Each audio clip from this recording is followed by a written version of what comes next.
Hi everybody, my name is Kimberly. Um, so what I want to talk about today is a little bit of the history that we've learned about the Mexica people.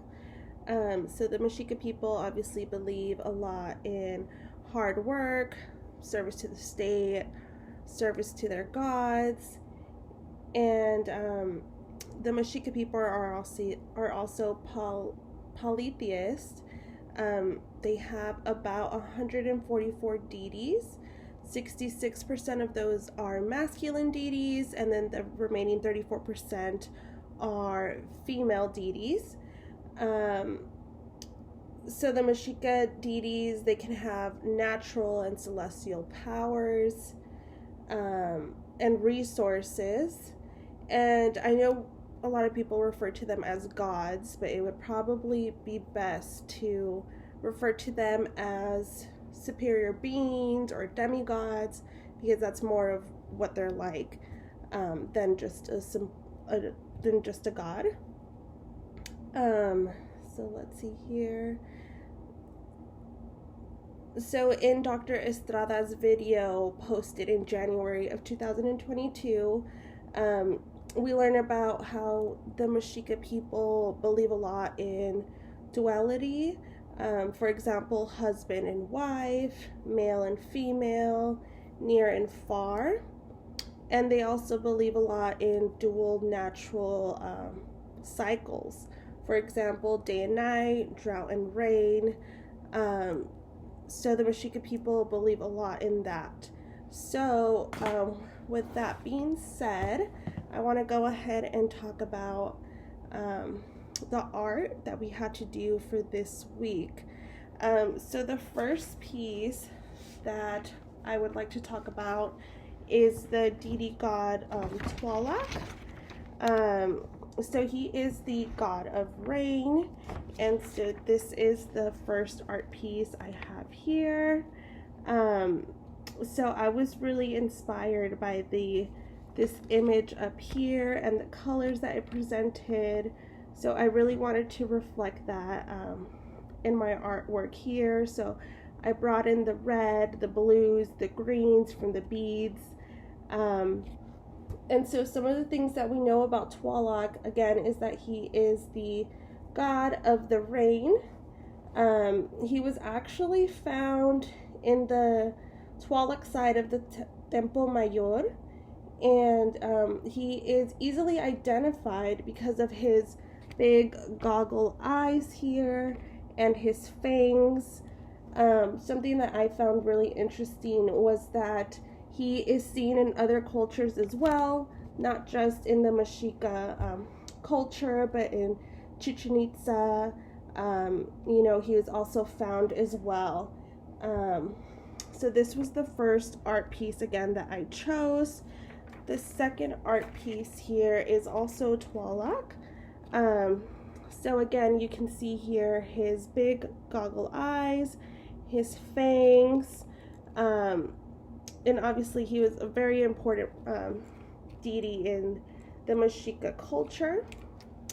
Now, the third artwork that I have chosen here is, I'm gonna butcher this, but the Coyolxauhqui. So this one specifically really stood out to me. So when I first saw this image, it was just like the stone. There was no colors, and I watched that video that was posted in 2015 by Khan Academy. And so Dr. Beth Harris and Dr. Lauren Kilroy Eubanks, they did a great job at explaining this. So here we see let me see, Coyolxauhqui. She was found at the Templo Mayor as well. So something interesting about this piece is that it was discovered that there were many pieces kind of built on top of each other in the same spot where the original piece was found. So looking at this piece, we can see that she is dismembered. We see that there's scalloping around her neck, scalloping around her arms. Her leg, she's completely decapitated. We see that she has prominent jewelry here. We also assume that she's a mother because of the way that her breasts are laying and, the stomach area here. So the story behind Coyolxauhqui is that her mother was actually sweeping at the top of the Snake Mountain. Her mother is Tlaloc or snaky skirt. So her mother was sweeping at the top of the mountain. Some feathers landed on her skirt, and miraculously she became pregnant. So when Coyolxauhqui found out about that, she became very upset and called upon her 400 brothers and sisters to kill their mother. However, her brother got in between them, and he actually decapitated his sister, Coyolxauhqui, and threw her off of Snake Mountain. So when she landed at the bottom, her body tore up into little pieces, as we can see here. And that is the story behind Coyolxauhqui. Here we see the red in the background, which represents a pool of blood that she was laying in when she fell off from Snake Mountain.